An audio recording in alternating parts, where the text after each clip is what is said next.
Hello, and welcome to History Bytes. Today we're talking about the Battle of Teutoburg Forest, one of the most significant defeats for ancient Rome in their entire history. Let's get some background. It's 9 AD in the Roman Empire.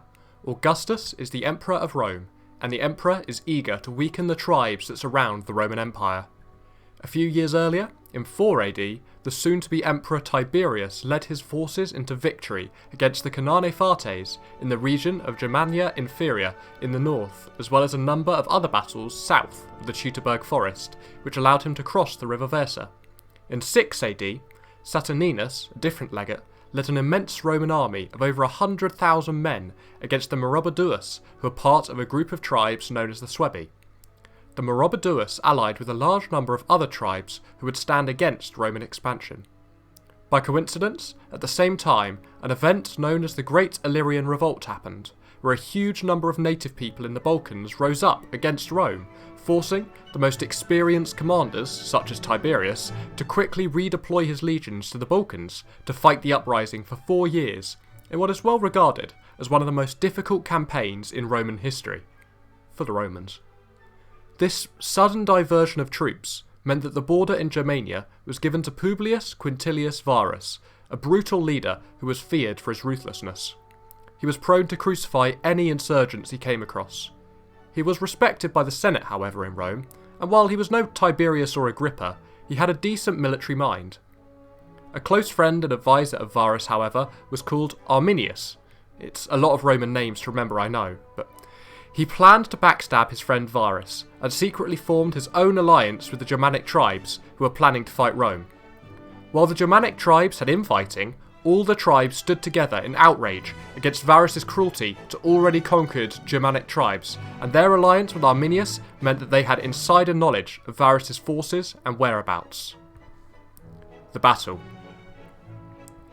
Varus's forces had 3 legions, the 12th, the 19th and the 18th, with a lot of extra followers, numbering between 14,000 to 22,000. Varus, poorly advised, did not lead his forces in combat formation, instead leading them in columns. Almost none of his troops had experience fighting the warriors of Germania, who were feared for their bravery and strength. As Varus advanced through the forest, a violent storm rose up, and the path became muddy and hard to walk on. Varus did not send out reconnaissance parties ahead of his troops. If he had, he may have been able to see the thousands of Germanic troops that were silently closing on his 15 to 20 kilometre long thin line of troops. It was in this extended column that the Germanic tribes struck, flinging javelins onto the Romans and surrounding the entire army. The Germanic tribes were led by Arminius himself, Varus's old friend, who used his knowledge of Roman tactics from his education in Rome and work with Varus to outnumber the Romans locally and overwhelm their disorganised forces.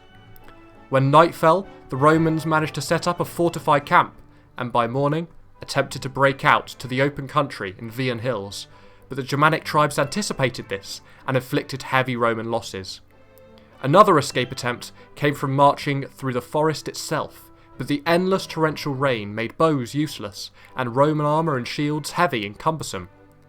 The Romans attempted one last attempt to break free from the forest on a night march, but Arminius lay a trap, funneling the Romans into a short passageway about 100 metres wide between forest and swamp. The road ahead was blocked by a trench, and the woods had mud-wall defences so the Germanic tribes could attack from cover.